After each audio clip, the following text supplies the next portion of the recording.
তোমাকে একটা কথা বলি বোন, তোমার বয়স 15, ছেলের বয়স 18, এখন তোমার বয়স 25, ছেলের বয়স 28। তোমার সাথে ছেলে কথা বলে 10 বছর। বলো তো ওই ছেলে তোমার সাথে 10 বছর কথা বলেছে, ওই ছেলের সাথে তুমি কোনো বিবাহের সম্পর্ক ছিল? তোমার ভাই লাগতো সে, তোমার বাপ লাগতো সে, তোমার চাচা লাগতো সে, তোমার মামা লাগতো সে। তোমার সাথে 10 বছর কথা বলেছে, তুমি এটাকে অন্যায় মনে করনি, তুমি এটাকে খারাপ মনে করনি। ওই ছেলের জন্য তো 4টা বিবাহ জায়েজ।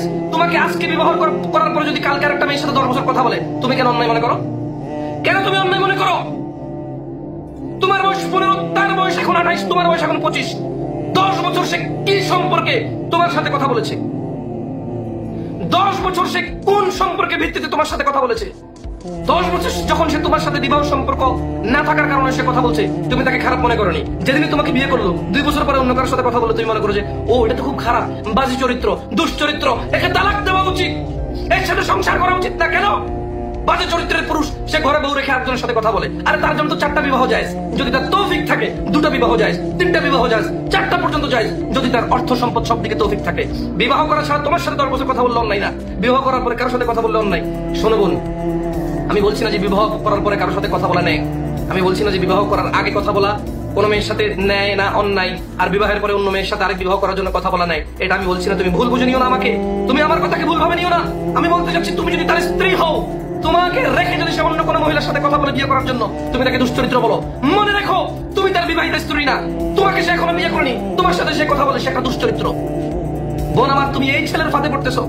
বোন আমার, তুমি এর মতো নোংরা দুশ্চরিত্র, বাজ চরিত্র, যে পুরুষ নামে কলঙ্ক, যে পুরুষই না।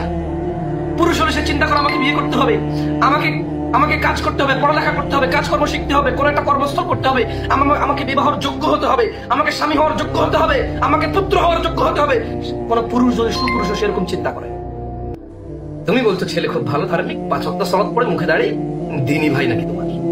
তোমাকে বিয়ে করে আরেকজনের সাথে কথা বললে সে দুশ্চরিত্র, তোমাকে বিয়ে করা ছাড়া সে তোমার সাথে 5 বছর কথা বলে সে সুচরিত্র। মেয়েটা খুব পর্দাসীন।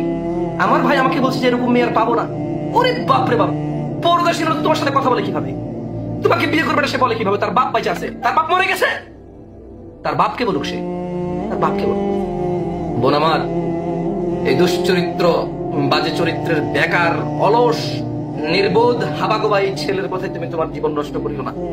বোন আমার, তুমি ওর কথায় কেন ডিপ্রেশন আছো? কেন তোমার বাবার উত্তম প্রস্তাব মেনে নিচ্ছ না? বোন আমার, রব তোমাকে বলেছে, ওয়াকুল্লিল মুমিনাত ইয়াগদুদনা মিন আবসারিহিন্না ওয়া ইয়াহফাযনা ফুরুজাহুন।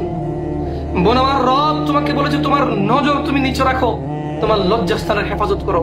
তুমি মনে করো সে তোমার সাথে ঘুমাইলে বুঝি তোমার ইজ্জত চলে গেছে, তুমি তার সাথে কথা বললে বুঝি তোমার ইজ্জত যায় না? বোন আমার, তুমি তার কথায় তোমার জীবন নষ্ট করবে। শোনো, সে যখন তোমাকে আই লাভ ইউ বলে, ভালোবাসি বলে, ময়না টিয়া ঘুঘু ডাকে, তখন সে ভালো। যখন সে তোমাকে উল্টাপাল্টা বলে, তখন সে খারাপ। কেমন কথা? সে কে? সে তোমার সম্পর্কে কি লাগে আমি বুঝি না। বোন আমার, অন্যায় আমরা সবাই করতে পারি। আমি বলছি যে ফিরে আসো।